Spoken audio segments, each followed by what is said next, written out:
They said Africa was broken, but one man looked at the dust and saw diamonds, a soldier with no fear, a leader with no crown. He rose from silence to shake the entire world.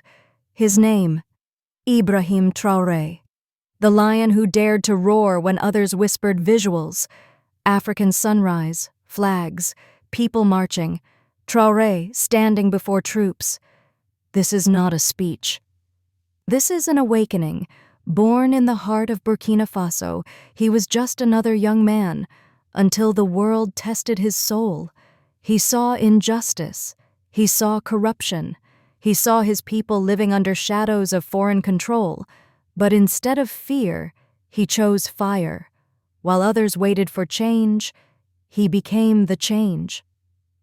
In 2022, Africa witnessed something rare. A 34-year-old soldier stood up and said, "Enough." In one night, he shook the chains that had held his nation for decades.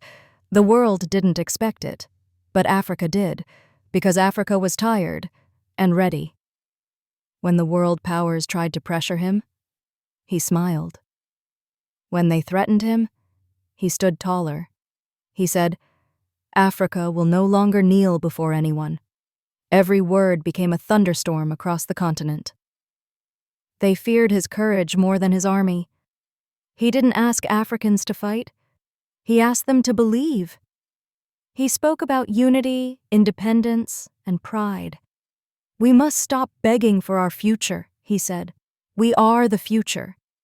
He spoke not as a president, but as a brother, a protector, a warrior of hope. To the people, he became more than a man. He became a movement. In the streets, they shout his name, not for fame, but for faith. Faith that Africa can rise again. Faith that young leaders can stand tall. Faith that courage can win without permission. Visuals, crowds chanting, African flags, faces filled with pride. They call him the Lion of Africa, not for his roar, but for his heart. Ibrahim Traoré's story is not only about Africa, it's about all of us. It's about standing for truth when lies surround you, about speaking when silence is easier, about leading even when you walk alone. He proved that leadership isn't given, it's earned through sacrifice. Greater than, he didn't just take power, he gave power back to the people. And that is what true leadership looks like. The lion has awakened, and Africa will never sleep again, because one voice, one vision, and one fearless man changed the destiny of millions. They said Africa was lost, but one man looked at the dust and saw diamonds, not born in power, not raised in wealth. He rose from the very soil that others stepped on. His name, Ibrahim Traoré, the man who refused to bow even when the world told him to kneel. When the people cried for justice, he didn't hide behind walls. He walked with them. He spoke the words no one dared to say.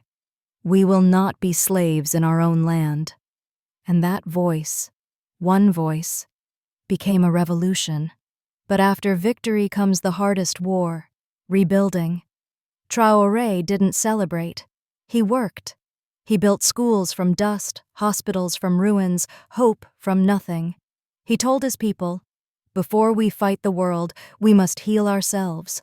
Farmers became heroes, teachers became soldiers of knowledge. The same soil that once saw blood now grew life again. Yet every light attracts shadows. Enemies came not from outside, but from within.